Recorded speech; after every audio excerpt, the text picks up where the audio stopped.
proibido cochilar. Marcelo Rezende, eu assistia muito ele.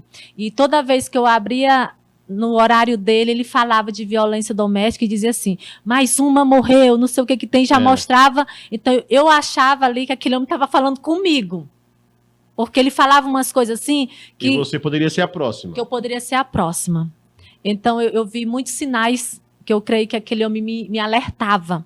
Foi onde eu tive a coragem de acabar com esse ciclo da violência, porque eu não tinha mais saúde mental, eu não tinha mais vida, eu era uma mulher infeliz. Às vezes eu saía lá fora, assim, as pessoas percebiam.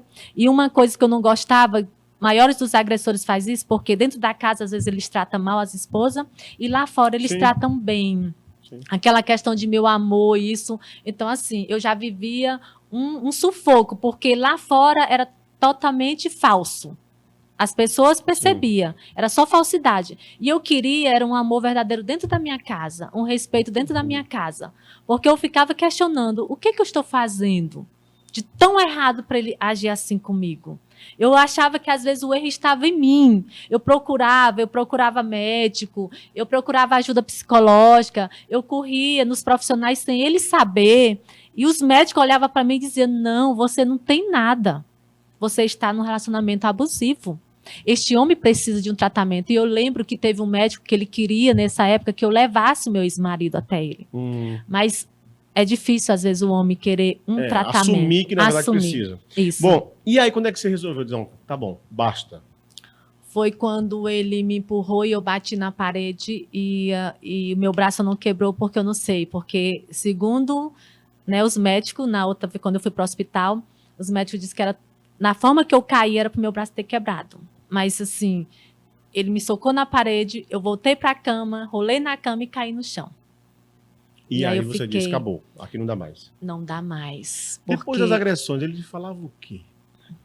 Não, teve uma vez uma cena que eu gosto de falar assim para as mulheres quando eu estou conversando, porque ela é uma cena que às vezes muita mulher deve passar. Somente quando os homens são possessivos e ciumentos, né? Quando a pessoa está comendo ali com você e você quer conversar numa boa. E eles logo ficam agressivos, quebra tudo, joga tudo no chão e fala que você não vale nada, que você não vai arrumar mais ninguém, sabe? E olhava para mim e dizia, só a morte vai nos separar. Então, eu não tinha mais amor, eu não tinha mais amor por ele. Eu não sentia, eu estava ali esperando uma situação para me sair, porque eu não tinha mais afinidade, eu não tinha mais sentimento, eu não estava mais vivendo, eu estava vegetando. Então, eu aguentava muito porque eu tinha medo de morrer. E longe da minha família, eu imaginava, se eu morrer longe da minha família, ninguém vai achar meu corpo. Porque muitas mulheres somem, desaparecem, né? Ninguém fala nada. Então, eu ficava naquela situação esperando Deus fazer algo por mim, pedindo a Deus que Ele me desse assim, uma direção para mim poder ter minha liberdade. Foi quando eu comecei, né, buscar Deus sozinha. Porque ninguém queria me ajudar. Ninguém queria tomar minhas dores longe. Isso em Belém do Pará. Estava em Belém, quando eu comecei a pedir para Deus, para Ele me ajudar, eu saí daquele relacionamento, que eu não amava mais, eu não tinha mais sentimento por aquele homem, também não queria atrapalhar a vida dele, eu não queria fazer mal com ele, mas eu queria ter minha liberdade, voltar para perto da minha família e recomeçar a minha vida. Eu só queria isso, o meu divórcio e mais nada. E aí, quando eu fiquei esperando, na fé, quando aconteceu situações que hoje eu vejo que foi, para quem não acredita em Deus, eu acredito, foi o agir de Deus. Aconteceu situações que eu pudesse sair numa boa dessa pessoa e vir para perto da minha família. Mas outras pessoas me ajudando, outras pessoas segurando, não, pode vir que eu te ajudo, eu vou te ajudar. E foi assim, mas eu saí só com a roupa do corpo. Ele achava, na verdade, que eu não tinha coragem. Sim. Por eu ser frágil, ele achava que eu era frágil, ser uma mulher magrinha, né? Sem força, achava que eu nunca ia ter coragem. Ele mesmo dizia, tu não tem coragem não, Assim, ele jogava muita coisa na minha cara, achava. Vai pra onde? E eu me fortaleci com Deus. Eu posso falar aqui de uma história que me deu fortalecimento. Na Bíblia tem uma rainha, da rainha Esther, né? E eu lia muito. foi o momento que eu mais li a Bíblia. Mais pedindo uma solução foi esse momento. Que eu lia todos os dias. Eu me encontrei com esse livro da Rainha Esther. E comecei a ler. E eu percebi que aquela mulher começou a jejuar para salvar o seu povo. E ela separou os dias com as funcionárias dela, né, para fazer jejuns. E eu comecei a pegar naquela palavra e comecei a jejuar. Comecei a jejuar. Foram quantos dias? Eu sei que você jejuou e tal. Não, vários dias. Que eu nem lembro, porque eu acordava, já pedia para Deus força, né? E eu ficava sem alimento e ficava ali meditando, pedindo força, porque eu queria sair daquele relacionamento, mas eu queria força. Eu não queria atrapalhar a vida dele nem nada, mas eu queria sair. E eu comecei a jejuar. Do jeitinho que aquela mulher fez, eu aprendi com ela.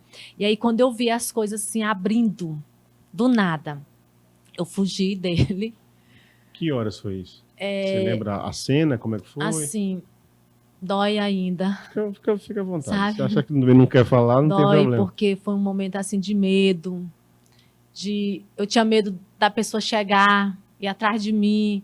E até hoje eu fico ainda sem entender como eu cheguei em Balsas e fiquei perto. Porque você veio com a roupa do corpo de Belém e parar para Balsas. Eu saí dele com a roupa do corpo e não voltei mais. É tão tal que tem momentos que eu não gosto de falar, porque assim, até meu divórcio foi o advogado que conseguiu, porque eu não vi mais a cara dele. Desde esse tempo. Entendi. Não vi mais a cara dele, tá entendendo?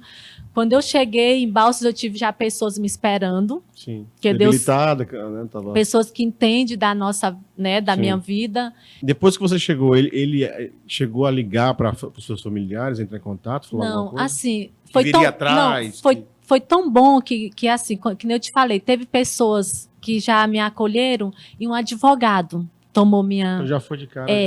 Esse advogado pegou meu depoimento, me acolheu e aí ele tomou a frente. Eu não tive mais contato. Ele tomou a frente. Não vi mais essa pessoa. Até hoje? Até hoje, assim, não tive mais contato. O advogado fez tudo. Não sabe tudo. como é que para onde tá, o que faz? Assim, a gente sabe depois, né? Mas assim, quando eu saí, que eu abandonei o meu lar, eu abandonei tudo, e aí esse advogado tomou a frente. Aí foi o advogado que resolveu tudo. Eu fiquei escondida na casa de uma pessoa por 90 dias. E aí, assim, foi tudo as pessoas me ajudando. E o advogado já tomou a frente de tudo. Tão tal que o meu divórcio, eu peguei, né, já tudo direitinho no cartório, com outra pessoa que me levou, porque eu não tive mais, assim, nenhum contato com ele. Foi totalmente, assim, as pessoas que me ajudaram, o advogado e as outras pessoas que tomaram de conta de mim. Então, assim, essa minha fuga, essa saída desse casamento... Foi anjos que me ajudaram. Pessoas, que eu digo que são anjos, pessoas que ajudam. Deus, e esse advogado, eu sou muito grata a este homem, porque ele não mediu esforço. O meu divórcio saiu rápido. Foi questão assim, rápida. Foi uma rapidez que quando me ligaram lá do fórum, eu fui com outro amigo, né? Eu posso até falar o nome dele aqui. Não, fica à vontade. Aqui... O pastor Campos, da Igreja Presbiteriana. Ele me acompanhou lá no Fórum de Balsas para mim ter a certeza que ele tinha assinado. E eu nunca esqueci essa data. 28 de agosto de 2014.